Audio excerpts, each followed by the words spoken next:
গৌৰৱ গগৈ আৰু অখিল গগৈয়ে এইবাৰ পবিত্ৰ ঈদৰ দিনাখন নামাজ নপঢ়াৰ কাৰণটো কি? দিনটো বাট চালো। এইবাৰ কিন্তু ৰাইজৰ দলৰ সভাপতি অখিল গগৈ আৰু কংগ্ৰেছ দলৰ সভাপতি গৌৰৱ গগৈয়ে এইবাৰ ঈদৰ দিনাখন কিন্তু ক'তো নামাজ নপঢ়িলে, যাতে হিন্দু ভোটখিনি কাট নাখায়। তেনেধৰণৰ কিছুমান কথা বতৰা চিন্তা কৰি অখিল গগৈ বা গৌৰৱ গগৈ এবাৰ নামাজ নপঢ়িলে নেকি? গৌৰৱ গগৈ অখিল গগৈয়ে বিগত সময়ছোৱাত ধৰ্মক লৈ যি ৰাজনীতি কৰি আছে, অসমীয়া মানুহৰ আৱেগ অনুভূতিক লৈ যি ৰাজনীতি কৰি আছে, এই কথাখিনি কিন্তু আজি অসমৰ প্ৰতিজন ৰাইজে কিন্তু বুজি উঠিছে। সমূহ অসমবাসীৰ ৰাইজলৈ পবিত্ৰ ঈদৰ শুভেচ্ছা জনাইছোঁ। আমি জাতীয় সংগ্ৰামী অসম সদায় প্ৰতিজন খিলঞ্জীয়া মুছলমান ৰাইজৰ আমি পক্ষত আছোঁ আৰু ভৱিষ্যতেও থাকিম। আমি কেৱল মাত্ৰ অবৈধ সংযোগযুক্ত যিবোৰ মিয়া আছে, আমি মিয়া বিৰোধী, আৰু মিয়া বিৰুদ্ধে জাতীয় সংগ্ৰামী অসমে অভিযান চলাই আছে আৰু চলাই থাকিব। অহা 9 এপ্ৰিলত অসমত বিধানসভাৰ নিৰ্বাচন হ'বলৈ গৈ আছে, আৰু এই বিধানসভাৰ নিৰ্বাচনৰ পিছত যি দলেই চৰকাৰ নকৰক কিয় অসমত যাতে এটাও অবৈধ সংযোগযুক্ত নাগৰিক থাকিব নোৱাৰে, তাৰ কাৰণে আমি চৰকাৰক হেঁচা প্ৰয়োগ কৰিম, আৰু চৰকাৰে অসমত যাতে কোনো বিদেশী থাকিব নোৱাৰে, যি চৰকাৰে নাহক কিয় তাৰ ব্যৱস্থা ল'ব লাগিব। এইখিনিতে আজি মোৰ এটা কথা মনত পৰিছে।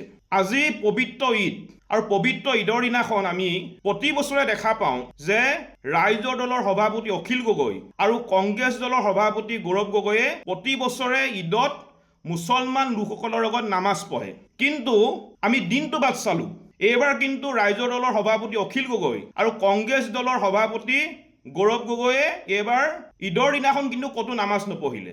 নিজকে মুছলমান মানুহৰ সংখ্যালঘু লোকসকলৰ ত্ৰাণকৰ্তা বুলি পৰিচয় দি অহা গৌৰৱ গগৈ আৰু অখিল গগৈয়ে এইবাৰ পবিত্ৰ ঈদৰ দিনাখন নামাজ নপঢ়াৰ কাৰণটো কি? তাৰ মানে নিৰ্বাচন আহি আছে, নিৰ্বাচনৰ আগত যাতে ইয়াৰ কোনো ধৰণৰ প্ৰভাৱ নপৰে, ঈদৰ দিনাখন নামাজ পঢ়াৰ পিছত যাতে হিন্দু ভোটখিনি কাট নাখায়, তেনেধৰণৰ কিছুমান কথা বতৰা চিন্তা কৰি অখিল গগৈ বা গৌৰৱ গগৈ এবাৰ নামাজ নপঢ়িলে নেকি? এই প্ৰশ্নটো কিন্তু আমাৰ মনত আহিছে। গতিকে আমি ক'ব বিচাৰিছোঁ, এইখন অসম হৈছে বিভিন্ন জাতি, বৰ্ণ, ধৰ্ম, ভাষা নিৰ্বিশেষে বিভিন্ন লোকৰ সমিলমিলেৰে একতাৰ দোলেৰে বান্ধ খাই থকা অসম।